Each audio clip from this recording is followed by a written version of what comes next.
नमस्कार साथियों, आज एक और मनोरंजक व शिक्षाप्रद कहानी मैं आप सभी के लिए लेकर आई हूँ।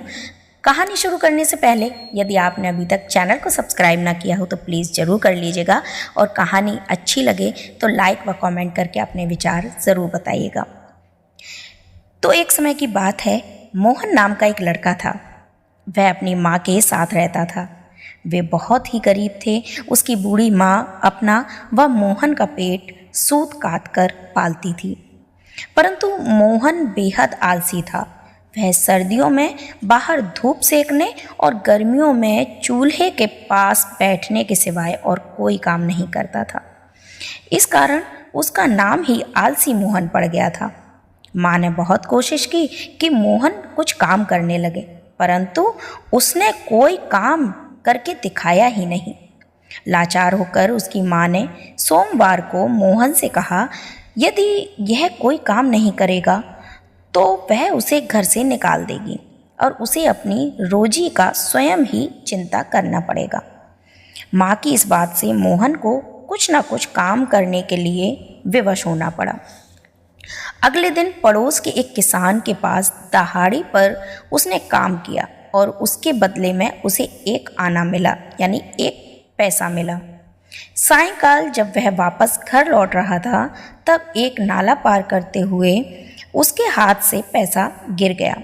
मोहन ने इससे पहले कभी पैसा नहीं देखा था, इस कारण वह जानता भी नहीं था कि पैसा कैसे रखा जाता है।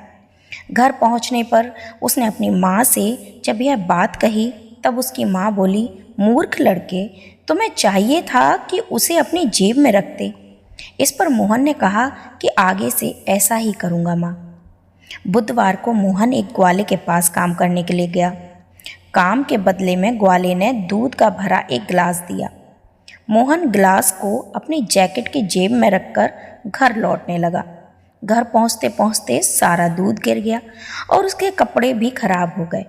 जब मोहन इस हालत में घर पहुँचा तब उसकी बूढ़ी माँ ने कहा कि प्यारे बेटे, इसको तो तुम्हें सर पर रखकर लाना चाहिए था। मोहन ने फिर वही जवाब दिया कि वह आगे से ऐसा ही करेगा। बृहस्पतिवार को पुनः मोहन ने एक किसान के यहाँ मजदूरी की। उसने मजदूरी में ताज़ा पनीर देना मंजूर किया। काम खत्म होने पर मोहन ने पनीर लिया और उसे सिर पर रखकर वापस लौटने लगा। सिर पर रखने से पनीर का कुछ भाग खराब हो गया, कुछ गिर गया और कुछ सिर के बालों में चिपक गया। माँ के पास जब मोहन पहुँचा तब उसने कहा, मूर्ख लड़के, इसको हाथ में रखकर सावधानी से लाना चाहिए था। मोहन ने फिर अपना वही पुराना वाक्य दोहराया कि आगे से वो ऐसा ही करेगा। अगले दिन मोहन फिर काम पर गया। उस दिन नानबाई के यहाँ काम किया। उसने उसे काम के बदले मजदूरी में एक बड़ी बिल्ली देना तय किया। मोहन ने बिल्ली ले ली और उसको हाथ में रखकर सावधानी से लाने लगा।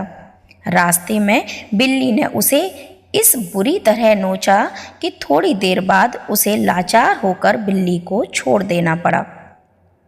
इस बार जब वह घर पहुंचा तब उसकी माँ ने कहा, नादान लड़के, इसके गले में रस्सी बांधकर उसे अपने पीछे घसीटते हुए लाना चाहिए था। मोहन का उत्तर था कि आगे से वो ऐसा ही करेगा। शनिवार को उसने एक कसाई के पास नौकरी की। कसाई ने उसे बकरे के मांस का एक बहुत बड़ा टुकड़ा भेंट में दिया। मोहन ने बकरी का मांस रस्सी से बांधा और धूल मिट्टी में खींचता हुआ घर की ओर आया।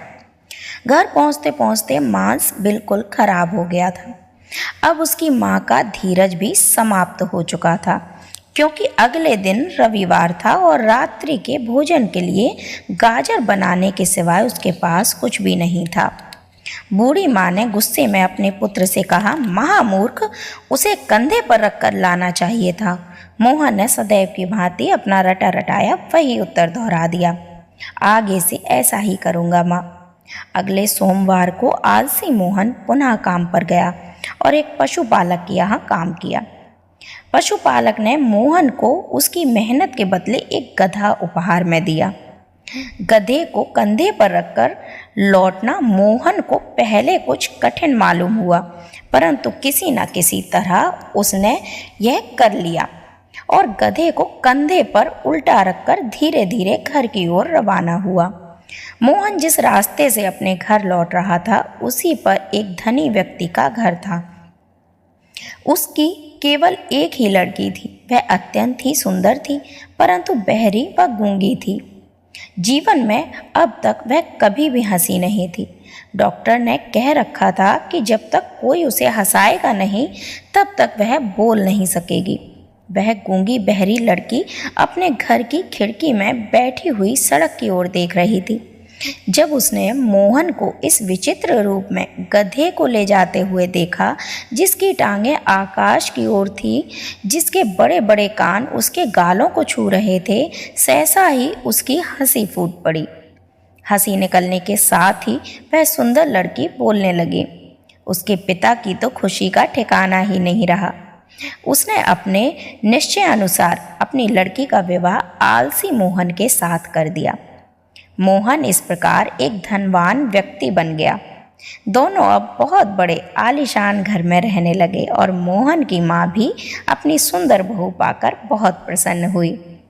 तो इस कहानी से हमें ये शिक्षा मिलती है कि यदि कोई काम नहीं भी आता है, कोई काम हम नहीं भी कर पाते, तो प्रयास जरूर करना चाहिए। हमें हर काम को करने की कोशिश करनी चाहिए, क्योंकि काम करने से ही काम बनता है।